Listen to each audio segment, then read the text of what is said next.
Happy Friday, Crusaders! Welcome back to another episode of Updates from Monroe-Woodbury Middle School. This is a low-tech version, kind of going old school back to the way it was in the pandemic because Miss Guerra couldn't be here with me today. However, we've got information for you and we're going to get right into it. Actually, the only agenda item, no bloopers this week, the only agenda item is safety and respect. We're going to talk about a couple of things that fall underneath that. So we know that safety and respect, those are our two expectations for everybody in our school community. We've talked about that since the beginning of the year, and we've had a lot of students demonstrating that in an exemplar fashion, and we're very proud of you.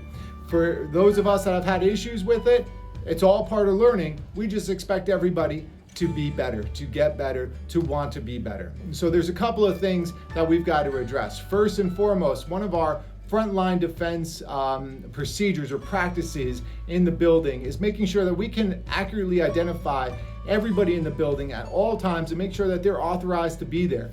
One of those very simple ways of doing that is by wearing our IDs. So we do expect everybody in our school community to wear our identification at all times while in the building. So students, make sure that you're wearing them on Monday, that you have them out, that you can show the safety officers as you enter the building, so we can make sure that everybody who's in the building is supposed to be there. That goes for staff too. We all have to do our part.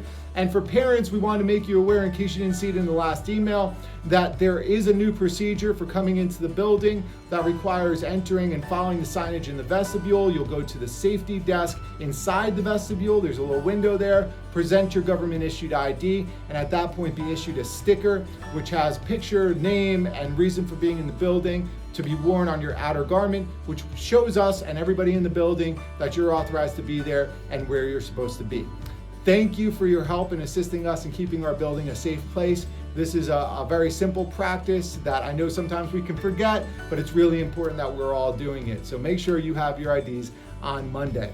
Along the lines of safety, during your hallway transitions to classes, students, when you're in the cafeteria, when we were just in the cafeterias talking to everybody about this stuff, just want to reiterate it, especially for everybody who's at home, to make sure that we can emphasize the same expectations. When we're at recess, playing around and having fun, when we're in the bathrooms, we need to be mindful and respectful of each other, of our space, not bumping into people, not rushing to class, running through the hallways, getting loud. This is a place of learning first, so we need to treat it with the seriousness that that deserves and make sure that we are doing what we're supposed to do and respecting each other's space and bodies by not pushing into each other and not running around the hallways. Really, really important. I know you're super excited about learning and want to rush to that next class, but it's really important that we are not running in the hallways and not pushing into people. So be mindful of that, be respectful of each other, and let's make the building a better place each and every day. Last piece I wanted to talk about is social media, because obviously this week we had a social media post that unfortunately went viral, made people feel unsafe and nervous, and I really hate when that happens, and it really, obviously from a building leadership standpoint, bothers me that people would feel unsafe in the building, but it's understandable given the circumstances that would occur. This viral post went across the region, our community obviously, but much further beyond other states across the nation, was investigated by a bunch of different law enforcement agencies, determined not to be a credible threat, but it's still something that's nerve-wracking, and it's something that can happen again in the future. I want to make everybody aware that those of you who reported things to me, thank you.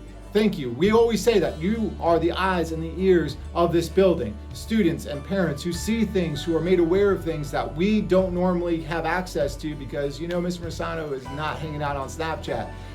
You all need to let us know what's going on. I really appreciate all of you who did. We did our best to get back to everybody and let them know that we are taking every piece of information that we received very seriously and looking into it very seriously to the full extent of our ability, which includes law enforcement. To also add to that, the other side of this is that there is no such thing as joking about school violence in any form.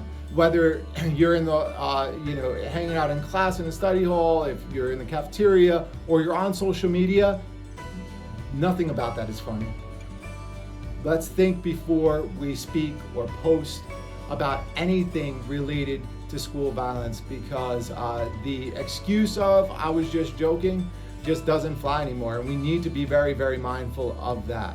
So be thoughtful about your words. Certainly we never want to minimize tragedies like those that have occurred recently in Michigan. That's something that is heavy on our hearts, and obviously the worst fear of every parent and school official, anybody in education, it's our worst fear, and we never take that stuff lightly. So help us in protecting everybody in the building by doing the right thing, by reporting things that you hear and see, and by wearing your ID badges when you're in the building. I thank you for your support and cooperation with that.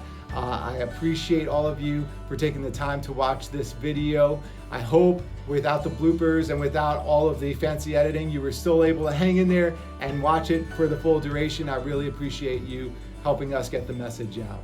Thank you so much, Crusaders. Have a wonderful weekend. Rest, have fun, enjoy every minute of it, and come back on Monday ready for learning. We'll see you then. Take care. Well, it turns out the whole thing was a blooper because this recorded backwards. Sorry, Crusaders. I'll do better next time. Have a great weekend.